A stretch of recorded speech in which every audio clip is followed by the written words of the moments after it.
Welcome to MediByte. Today, we're tackling a topic that affects millions of people every single year: Salmonella. We're going to break down exactly what it is, how it spreads, and most importantly, what you can do to keep yourself and your family safe. Okay, so to get us started, I have a little riddle for you. What could a pet turtle and a raw egg possibly have in common? It might sound like the start of a bad joke, but the answer is actually at the very core of what we're talking about today. And yep, the answer is Salmonella. Both can be a source of these tricky bacteria. So here's our game plan. First, we'll get into what Salmonella actually is. Then, we'll look at all the ways it spreads. After that, we'll cover the symptoms and complications, walk through diagnosis and treatment, and we'll wrap up with some really simple steps for prevention. All right, let's start with the absolute basics. What exactly are we dealing with when we talk about Salmonella? So, Salmonella isn't just one single bug. It's a massive family of bacteria. We're talking over 2,500 different types. Its main mission, usually, is to infect our digestive tract and cause what's known as gastroenteritis, which is really just a fancy way of saying an inflammation of your stomach and intestines. Now, understanding how this bacteria gets around is the absolute key to avoiding it. So, how does it make its way from the outside world into our bodies? Well, the most common route, by far, is through contaminated food. We all tend to think of undercooked chicken and eggs, and for good reason. What's crazy is that a hen can actually have Salmonella in her ovaries, which means the egg can be contaminated before the shell is even formed. But it's not just poultry. It can also be in other meats, raw milk, and even on fresh fruits and veggies. But it's not just about food, and this is the part that surprises a lot of people.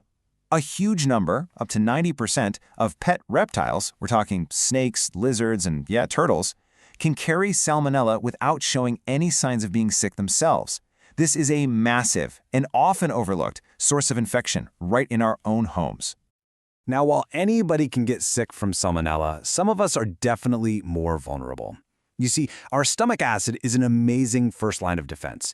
It creates this incredibly harsh environment that most bacteria just can't survive. But for little kids and older adults, that acid might be less potent. Same goes for people who take things like antacids that reduce stomach acid. And of course, a weakened immune system just makes it that much harder for your body to fight it off. Okay, so what happens if you do get infected? What does it actually feel like, and just how serious can this get? For a standard infection, the symptoms usually show up within 12 to 48 hours. It often starts with that awful feeling of nausea and stomach cramps. Then, that's followed by watery diarrhea, fever, and vomiting. The good news? For most healthy folks, you'll feel better on your own in about 1 to 4 days. However, and this is a big however, for those in the high-risk groups, there's a serious danger of a complication called bacteremia. This is when the bacteria actually escape the gut and get into the bloodstream. Once they're there, they can travel anywhere in the body, causing really dangerous infections in your bones, your joints, or even the lining of your heart. And the story doesn't always end when the digestive problems go away. A surprising number, up to 30% of adults, can develop something called reactive arthritis weeks or even months later. This is basically your own immune system overreacting to the infection, and it causes painful swelling in your joints, like your hips and knees. All right, let's shift gears and talk about how doctors figure this out and what the treatment plan looks like. The diagnosis part is pretty straightforward. A doctor will take a sample, usually a stool sample, but sometimes blood, and they'll send it off to a lab. If Salmonella bacteria grow in that culture, well, the diagnosis is confirmed. Now, this is a really important point when it comes to treatment. For a standard case, the main focus is just on rehydration. You've got to drink tons of fluids to replace what you've lost. Here's the kicker.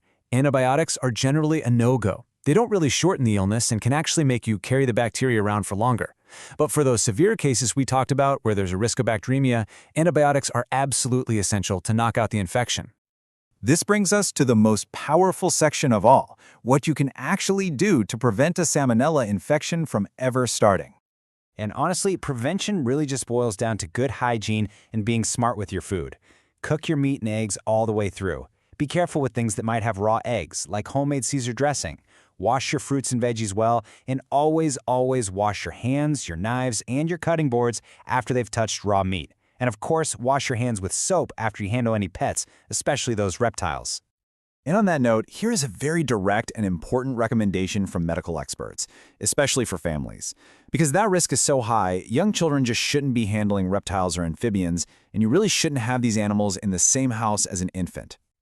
So let's quickly recap. Salmonella is a common bacteria. We get it from contaminated food and certain animals. The symptoms are usually just digestive upset, but they have the potential to get serious. The biggest takeaway here is that the power to prevent this is literally in your hands, through careful cooking and just plain old good hygiene. And that leads me to my final question for you. Looking back at that list of prevention tips, which one of those stands out to you as something you can be just a little more mindful of, starting today? Just thinking about that for a second is the first step toward building a safer habit. If you found this briefing helpful, please help us spread clear, reliable information by giving this a like, sharing it, and subscribing to the MediByte channel for more deep dives. Thanks so much for watching.